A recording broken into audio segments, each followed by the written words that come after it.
Prêt pour une aventure qui va secouer ta vision du monde? Aujourd'hui, on plonge dans le monde du stoïcisme, une philosophie qui te fera voir la vie sous un tout nouvel angle. Imagine ça comme une boîte à outils, remplie de conseils pour booster ta qualité de vie. Dans cette vidéo, je ne vais pas juste te bombarder de concepts abstraits. Non. Je vais te raconter des histoires, à la fois anciennes et toutes fraîches, qui vont te montrer le stoïcisme en action. Et crois-moi, ça va te surprendre à quel point ces idées sont toujours d'actualité. Mais attends, ce n'est pas tout. Je vais aussi te donner des astuces super pratiques pour simplifier ta vie et lui donner plus de sens. Alors accroche-toi, car tu vas repartir de cette vidéo avec plein de nouveaux outils pour devenir le maître de ta propre destinée. Imagine que tu es à bord d'un navire voguant à travers un épais brouillard. Le capitaine, avec son regard fixé sur l'horizon, ne peut voir ni le chemin parcouru, ni celui à venir. Pourtant, il ne se laisse pas submerger par l'angoisse de l'inconnu. Il se concentre sur les défis immédiats, manœuvrant habilement à travers les eaux troubles. C'est un peu comme ça qu'on devrait aborder la vie, tu vois. La philosophie stoïcienne nous enseigne à vivre dans le moment présent, sans nous laisser encombrer par les remords du passé ou les craintes de l'avenir. On ne peut pas changer ce qui s'est déjà passé, ni prédire ce qui va arriver. Tout ce qu'on peut contrôler, c'est ce qu'on fait ici et maintenant. Pense à ton propre esprit comme à cet océan brumeux. Si tu te laisses submerger par les regrets ou les appréhensions, tu risques de te perdre dans le brouillard. Mais si tu te concentres sur ce qui se trouve juste devant toi, tu pourras naviguer avec assurance, prenant des décisions éclairées et agissant de manière efficace. Et ce n'est pas seulement une question de navigation dans la vie, c'est aussi une question de maintien de l'ordre. Les stoïciens nous rappellent l'importance de simplifier notre environnement, tant physique que mental. Imagine un bureau épuré, où chaque objet a sa place et sa fonction. Cela crée un espace propice à la clarté de pensée, où tu peux te concentrer sans être distrait par le chaos qui t'entoure. En adoptant cette approche stoïcienne, tu libères une énergie considérable qui serait autrement gaspillée dans des préoccupations futiles. Tu deviens maître de ton propre navire, naviguant avec confiance à travers les eaux de la vie, sans te laisser submerger par les vagues du passé ou les tempêtes de l'avenir. Pour aborder ce second point, imagine-toi un instant que la vie soit comme un immense buffet à volonté, avec toutes sortes de plats délicieux et quelques plats un peu moins appétissants. L'idée, c'est de te servir des bons plats, ceux qui te donnent de l'énergie, qui te mettent de bonne humeur et qui te font grandir. Maintenant, imagine que les relations dans ta vie soient comme les plats de ce buffet. Certaines vont te nourrir, te faire grandir, te rendre plus fort. D'autres, par contre, vont te laisser avec un goût amer dans la bouche, te vider de ton énergie et te freiner dans ta progression. C'est là que le stoïcisme entre en jeu. Les vieux sages stoïciens, ils disaient qu'il faut choisir tes amis comme tu choisis tes plats au buffet, avec soin. Imagine Caton le Jeune, un gars qui vivait à une époque où Rome était un peu comme une grande fête un peu trop arrosée, si tu vois ce que je veux dire. Tout le monde semblait s'amuser, mais, au fond, c'était un sacré bazar moral. Mais Caton, lui, il a dit non. Il a choisi de rester droit dans ses bottes, de pas se laisser entraîner dans le chaos. Il a préféré s'entourer de gens qui partageaient ses valeurs, ses principes stoïciens. Et même quand tout le monde lui disait de plier, de céder, il est resté comme un rocher face à la tempête. Et toi, Mon pote, tu peux faire pareil. Tu peux choisir tes amis, tes potes, tes fréquentations. Tu peux choisir ceux qui te tirent vers le haut, qui te font grandir, qui te donnent envie d'être meilleur. Et tu peux laisser tomber ceux qui te pompent ton énergie, qui te mettent dans des situations pas cool, qui te font douter de toi. C'est ça, la magie du stoïcisme dans nos vies modernes. Ça veut dire reconnaître les relations toxiques et s'en éloigner, comme on évite un plat qui nous rend malade. Ça veut dire cultiver des amitiés qui nous inspirent, qui nous encouragent, qui nous aident à devenir la meilleure version de nous-mêmes. Alors, mon pote, tu veux remplir ton assiette de bons plats ou te contenter des restes froids du buffet de la vie? C'est à toi de choisir. Représente-toi cela pour comprendre ce nouveau conseil. T'es là, en train de naviguer dans la galère de la vie, et tu te rends compte que t'as deux options. Soit tu te mets à râler sur tout ce qui ne va pas, soit tu prends les choses en main comme un vrai boss. C'est là que le stoïcisme entre en jeu, avec son mantra de l'acceptation et du courage. Ça sonne un peu comme un vieux manuel de sagesse, mais attends, c'est bien plus que ça. Le stoïcisme, c'est comme la clé qui ouvre la porte vers un mode de vie plus chill. Ça te permet de faire le tri dans ta vie, tu vois? Genre, tu balances tout ce qui te pèse, que ce soit du matos en trop, des relations toxiques, ou même des pensées négatives qui squattent ton esprit. Et là, paf, t'es libre comme l'air. Imagine maintenant qu'on arrête de se plaindre à tout bout de champ. Ouais, je sais, ça semble impossible vu comment c'est parti sur les réseaux sociaux. Mais check ce que les stoïciens racontent. Se plaindre, c'est comme pédaler dans la semoule. Ça te mène nulle part, mec. Au lieu de ça, tu peux apprendre de gars comme Épictète, ou l'homme qui a transformé la souffrance en force. Imagine-toi, il était esclave. Il a vécu des galères pas possibles, mais jamais il n'a baissé les bras. Après avoir décroché sa liberté, il a juste dit « Ok, c'est parti pour une vie de badassitude. » Et devine quoi? Il a enseigné que le vrai pouvoir, c'est de choisir comment réagir aux coups durs. C'est pas ce qui t'arrive qui te met à terre, c'est ta façon de le gérer. Donc, plutôt que de se morfondre sur notre sort, on devrait s'inspirer de ce gars-là. On devrait canaliser notre énergie vers des trucs qui font avancer, tu vois. Cultiver une mentalité de guerrier face aux galères, ça fait de nous des gars plus résistants.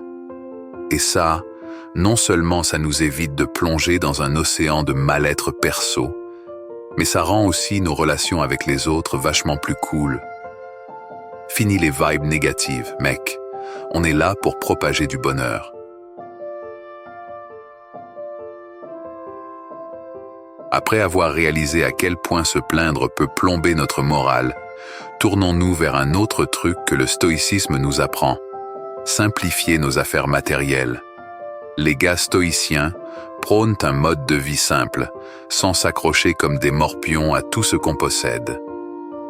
Ils disent que le vrai bonheur, il se trouve pas dans le fait de cumuler des trucs, mais plutôt dans une vie alignée avec ce qui est bien et raisonnable. Ce détachement du matos nous guide vers une forme de minimalisme où on garde juste ce qui est vraiment nécessaire et utile. Regarde, imagine un gars moderne qui, après avoir vu quelques-unes de mes vidéos sur le stoïcisme, décide de faire le tri dans ses affaires. Il commence à se demander pour chaque objet qu'il a chez lui. Est-ce que cet objet apporte vraiment du bonheur? Est-ce qu'il est indispensable dans ma vie de tous les jours?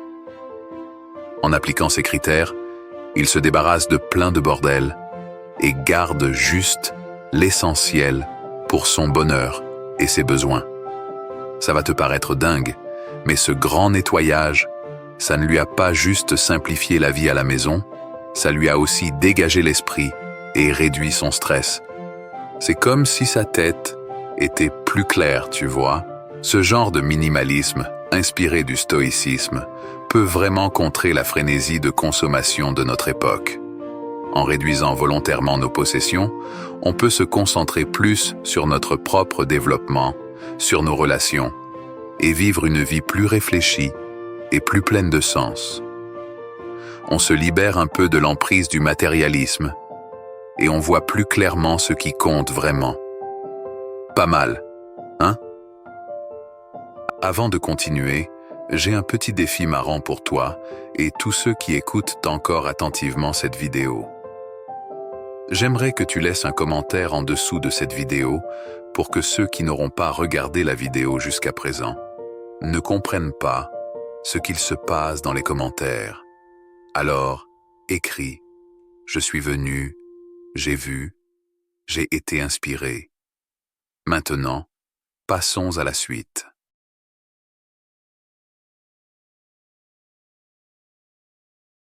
Imagine qu'on se lance dans un voyage ensemble, un voyage où tu découvres ton propre pouvoir, ta propre force intérieure.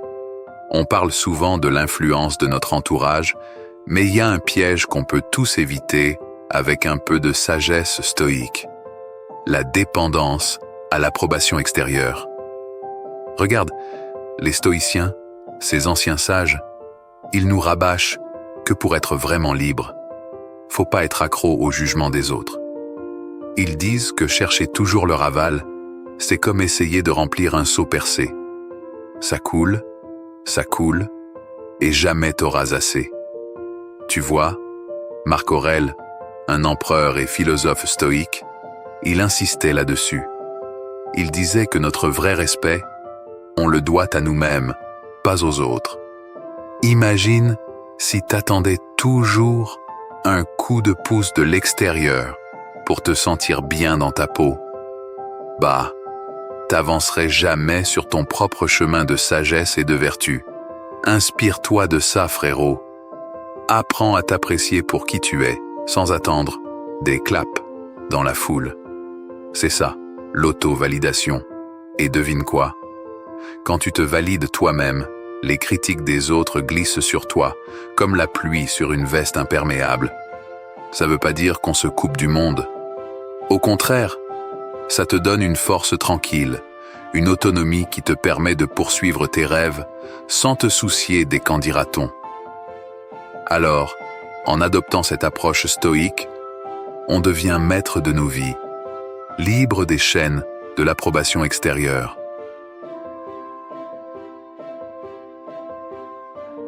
Tu sais, quand tu essaies de faire 1000 choses à la fois, tu finis par rien faire de façon efficace? Eh bien, c'est là que le stoïcisme vient à la rescousse pour nous aider à maîtriser ce chaos. Pense à ça. Les stoïciens nous disent que pour être vraiment concentré et présent, il faut éviter les distractions comme la peste. Ils sont comme des sages qui te montrent le chemin pour te concentrer sur une tâche à la fois. C'est comme si tu te plongeais dans un seul livre, plutôt que de jongler avec une pile de livres en même temps. Ça te permet de vraiment savourer chaque page, de bien comprendre ce que tu lis, sans être interrompu. Alors, imagine ta tête comme un lac tranquille, clair comme du cristal, là où tu peux voir chaque petit poisson nager. À l'inverse, le multitâche et les distractions sont comme une mer déchaînée, agitée par des tempêtes constantes. Quand tu te concentres sur une seule tâche à la fois, c'est comme si tu transformais ta tête en ce lac tranquille, où tu peux plonger en profondeur dans tes pensées, où tu peux accomplir des merveilles avec calme et efficacité. Et tu sais quoi? C'est pas juste pour être super productif. Ça te permet aussi de garder ton calme intérieur. C'est un peu comme si tu devenais un maître zen, capable de rester serein même quand tout autour de toi est en ébullition. En pratiquant cette approche stoïcienne dans ta vie de tous les jours, Tu vas éviter de te cramer les circuits. Et tu vas devenir un as pour résoudre les problèmes, avec stratégie et sagesse. Pour illustrer facilement ce nouveau chapitre, et je te rassure après celui-ci, il n'y en aura plus que 2. Alors, imagine que tu es un chef cuistot dans ta propre cuisine de vie. Tu sais déjà qu'il est super important de ne pas trop remplir la casserole de ton emploi du temps, sinon, ça va déborder et ça risque de gâcher tout le plat. C'est là que le stoïcisme intervient pour nous filer un petit coup de main. Les stoïciens nous disent « Hey, ne remplis pas trop ta casserole, garde un peu de place pour respirer. » C'est comme quand tu prépares une recette. Si tu mets trop d'ingrédients, ça peut gâcher le goût du plat. Ben là, c'est pareil avec nos engagements. Si on s'engage dans trop de trucs, ça risque de gâcher notre tranquillité et notre efficacité. Regarde, il y a ce gars, Tim Ferriss, il est un peu notre maître Jedi du stoïcisme moderne. Il a cette idée géniale de travailler seulement 4 heures par semaine. Oui, tu as bien entendu, seulement 4 heures. Il se concentre pas sur le nombre d'heures passées à bosser, mais sur comment être super efficace pendant ces heures-là. Il délègue, il vire les trucs qui sont pas essentiels. Tout ça pour maximiser sa productivité et son bien-être. Ça, c'est de la cuisine stoïcienne moderne. Alors, mon ami, intégrer ce genre de discipline dans notre vie, ça nous permet de mieux jongler avec nos responsabilités, ça réduit le stress et surtout, ça met l'accent sur la qualité de ce qu'on fait plutôt que sur la quantité. Ça te permet de cuisiner un plat délicieux avec les ingrédients les plus essentiels, sans te retrouver avec un buffet où personne ne sait où donner de la tête. Alors, imagine-toi en train d'apprendre à te dire non aux trucs superflus dans ta vie, comme quand tu refuses de te porter volontaire pour organiser la fête du personnel dans ta boîte parce que t'en as déjà trop sur les épaules. Eh bien, le stoïcisme ne se limite pas à ça. Ça va bien au-delà, jusqu'à former notre petit dialogue intérieur pour combattre cette négativité qui nous harcèle tout le temps. Tu vois, ces gars-là, les stoïciens, ils pensent que la façon dont on se parle à nous-mêmes, ça joue un rôle super important dans notre capacité à affronter les hauts et les bas de la vie. Ils disent qu'on devrait remplacer nos pensées négatives par des trucs qui renforcent notre force intérieure, genre des affirmations de ouf qui boostent notre morale. Pense à ça comme à un pote qui te parle quand t'es au fond du gouffre, t'encourageant et te disant que t'as tout ce qu'il faut pour gérer. Par exemple, t'as ce mec, Sénèque, un des grands noms du stoïcisme, dont je t'ai parlé tout à l'heure, qui conseille carrément de se parler à soi-même comme si t'étais ton meilleur pote. Ça veut dire être gentil et motivant avec toi-même. Comme ça, tu peux zapper les autocritiques destructrices et le pessimisme. Ça paraît simple, mais ça change tout. En appliquant cette sagesse, tu peux sérieusement améliorer ta vie en gardant la tête froide, même quand c'est la tempête. Ça te donne un mindset super résilient, ce qui est un atout de dingue pour naviguer dans le monde compliqué d'aujourd'hui. En cultivant ce petit discours intérieur positif, tu seras prêt à attaquer les défis, un par un. Et crois-moi, ça te prépare bien pour la tranquillité stoïcienne, ce truc qui t'attend juste au coin de la rue. Alors voilà, j'ai encore un tout dernier petit conseil stoïcien à te partager. Promis, il ne dure pas longtemps, alors écoute-moi bien. Tu connais peut-être cette idée qui dit que moins c'est plus, mais pas juste pour tes affaires, mais pour ta tête aussi. Genre, tu fais un peu de tri dans ton bazar, donc du rangement dans tes affaires, et paf, ton esprit aussi se met à respirer. Tu vois ce que je veux dire? Ça te permet de te focaliser sur ce qui compte vraiment pour toi, sur tes objectifs et tes valeurs. Et du coup, ça vire le stress et ça augmente ton bien-être général. C'est ce qu'on appelle le désencombrement stoïcien, et ça te met sur la route d'une vie plus zen et plus satisfaisante. Donc voilà, comme promis, c'était un court petit conseil. Dans cette vidéo, on a exploré 9 trucs de notre quotidien moderne que les vieux sages stoïciens nous conseillent de réduire ou de zapper complètement pour vivre plus cool et plus intentionnellement. On parle de lâcher prise sur les plaintes qui servent à rien, de se débarrasser des babioles inutiles, de larguer les relations toxiques, de ne plus chercher l'approbation de tout le monde, de mettre un frein aux multitâches, de refuser les emplois du temps surchargés, de transformer nos pensées négatives en pensées positives et bien sûr, de faire du tri dans notre environnement. En gros, en suivant ces principes, tu peux atteindre une sorte de paix intérieure et être super efficace. Ces astuces, ce n'est pas juste des trucs du passé, mec. Elles sont super valables, même aujourd'hui. Elles te donnent les clés pour une vie moins stressante et plus gratifiante. Alors, je te lance le défi. Regarde ces principes stoïciens qu'on a balancés aujourd'hui et demande-toi lesquels tu pourrais intégrer dans ta propre vie. Si ça te parle, abonne-toi et partage cette vidéo pour booster ta croissance perso et celle des autres. Et sinon, ça se trouve que tu ne sais pas de quoi ces 2 vidéos parlent.